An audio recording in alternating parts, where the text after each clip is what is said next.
Hello ചെങ്ങായിമാരെ, അപ്പോൾ നമ്മളുടെ പുതിയൊരു വീഡിയോയിലേക്ക് എല്ലാവർക്കും സ്വാഗതം. നമ്മളിന്ന് പറയാൻ പോണത് 5 ചെടികളെ കുറിച്ചിട്ടാണ്. പക്ഷേ ഇതൊരു സാധാരണ ചെടികളല്ല.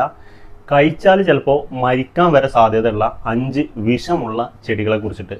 നിങ്ങളുടെ കുട്ടികളുടെ കയ്യെത്തുന്ന ദൂരത്തുനിന്നൊക്കെ ഈ ഒരു ചെടികൾ കഴിയുന്നതും മാറ്റി വെക്കുക, അല്ലെങ്കിൽ ഇങ്ങനത്തെ ചെടികളൊന്നും വീട്ടിൽ വളർത്താതിരിക്കുന്നത് ഏറ്റവും ഉത്തമമായിരിക്കും. അപ്പോൾ നമുക്ക് നേരെ വീഡിയോയിലേക്ക് പോവാം. അതിന് മുന്നേ ഇതുപോലത്തെ ഇൻഫോർമേറ്റീവ് വീഡിയോസിന് ഇപ്പോൾ തന്നെ ഒന്ന് സബ്സ്ക്രൈബ് ചെയ്ത് വെച്ചേക്കും. നമ്മുടെ ലിസ്റ്റിലെ ആദ്യത്തെ ചെടിയാണ് ഒലിയണ്ടർ. ഒട്ടുമിക്ക എല്ലാ വീട്ടിലും അലങ്കാരത്തിന് വേണ്ടി വളർത്തുന്ന ഒരു ചെടി കൂടിയാണ് ഒലിയണ്ടർ.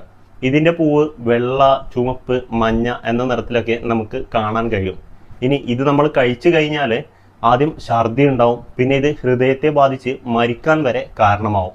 ഇനി ഈ ഒരു ചെടി കൂട്ടിയിട്ട് കത്തിച്ചു കഴിഞ്ഞാൽ അതിൻ്റെ പുക ശ്വസിച്ചാൽ പോലും നമ്മളുടെ മരണത്തിന് വരെ അത് കാരണമാകും.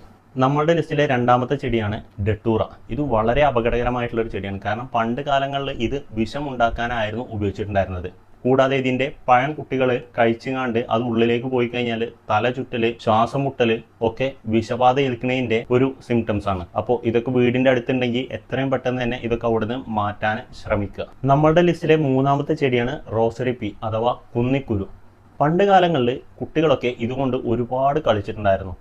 ഇപ്പോഴത്തെ കുട്ടികളൊക്കെ ഇത് വെച്ച് കളിക്കുന്നുണ്ടോയെന്ന് എനിക്കറിയില്ല. ചിലപ്പോൾ ഇതൊന്നും അവർ കണ്ടിട്ട് പോലും ഉണ്ടാവില്ല. ഇനി ആരെങ്കിലും ഇതൊക്കെ വെച്ച് കളിക്കുന്നുണ്ടെങ്കിൽ ഇത് ഭയങ്കര ഡേഞ്ചറാണ്. കാരണം ഇതിൻ്റെ കുരു പൊട്ടിച്ചു കണ്ട് ഉള്ളിലേക്ക് പോയി കഴിഞ്ഞാൽ മരണത്തിനത് കാരണമാവും. കാരണം അതിനുള്ളിൽ അബ്രിൻ എന്നൊരു വിഷാംശം അടങ്ങിയിട്ടുണ്ട്. അത് വളരെ ഡേഞ്ചറാണ്. ഇനി ഇത് പണ്ട് കാലത്തൊക്കെ ഉപയോഗിച്ചിട്ടുണ്ടായിരുന്നത് ഓർണമെന്റ്സ് ഉണ്ടാക്കാൻ, അതുപോലത്തെ ജപമാല ഉണ്ടാക്കാനൊക്കെ ആയിരുന്നു. നമ്മളുടെ ലിസ്റ്റിലെ നാലാമത്തെ ചെടിയാണ് സെറിബ്ര ഒതെല്ല. ഇതിന്റെ ഒരു വട്ടപ്പേര് കൂടെ ഉണ്ട്, സൂയിസൈഡ് ട്രീ. കേരളത്തിലെ ഏറ്റവും വിഷമുള്ള ഒരു ചെടി കൂടെയാണ് സെറിബ്ര ഒതെല്ല. നമ്മുടെ നാട്ടിൽ ഇതിനെ ഒതളങ്ങ എന്നൊക്കെ വിളിക്കും. ഇതിന്റെ വിത്തിലുള്ള വിഷം ഉള്ളിലേക്ക് പോയി കഴിഞ്ഞാൽ ഹൃദയത്തിന്റെ പ്രവർത്തനം പെട്ടെന്ന് തന്നെ നിൽക്കും. ഇതിന്റെ വലിയൊരു അപകടകരമായിട്ടുള്ള ഒരു വശം എന്താന്ന് വെച്ചാൽ കേരളത്തിൽ നടക്കുന്ന പല സൂയിസൈഡുകളിലും ഇതിന്റെ ചെടി അവർ മരിക്കാൻ വേണ്ടി ഉപയോഗിക്കുന്നുണ്ട് എന്നാണ്. നമ്മുടെ ലിസ്റ്റിലെ അഞ്ചാമത്തെ ചെടിയാണ് കാലോട്രോപ്പീസ്. പൊതുവെ ക്ഷേത്രത്തിലൊക്കെ പൂജക്കൊക്കെ വേണ്ടി ഉപയോഗിക്കുന്ന ഒരു പൂവ് കൂടെയാണ് ഇതിനുള്ളത്. ഇതിൽ നിന്ന് വരുന്ന പാല് അഥവാ ലാക്ടസ് നമ്മുടെ ഉള്ളിലേക്ക് പോയി കഴിഞ്ഞാൽ